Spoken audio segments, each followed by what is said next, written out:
नमस्कार मित्रांनो, मी सुनील गव्हाणे आणि बाबा इट यूट्यूब चॅनलवर आपल्या सर्वांचं स्वागत आहे। तर मित्रांनो, ग्रामीण भागामध्ये घरकुल योजनेला मोठ्या प्रमाणात आता बळकटी मिळणार आहे। जवळपास 20 लाख घरकुलांना मंजुरी मिळणार असल्याचे सांगण्यात आलेले आहे। तर मित्रांनो, येणाऱ्या काळात ग्रामीण भागातील मूलभूत सोयीसुविधा अधिक बळकट करण्यावर भर देण्यात येणार असून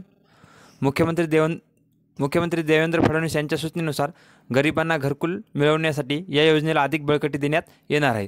तर मित्रांनो, पहिल्या 100 दिवसात 20 लाख घरकुलांना मान्यता देण्याचा संकल्प असल्याचे ग्रामविकास व पंचायत राज मंत्री जयकुमार गोरे यांनी सांगितले आहे। तर मित्रांनो, अगोदरच घरकुलाच्या याद्या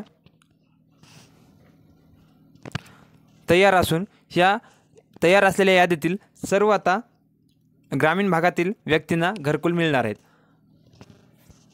तसेच मित्रांनो, या घरकुलासोबतच महत्त्वाकांक्षी योजना असलेली लखपती दीदी योजना या योजनेअंतर्गत 100 दिवसात राबविण्याचा संकल्प आहे। योजनेच्या माध्यमातून ग्रामीण भागातील बचत गटाच्या महिलांना सक्षमीकरण करण्यासाठी 50 लाख अतिरिक्त लखपती दीदी तयार करण्यात येणार असल्याचे सांगितण्यात आले आहे।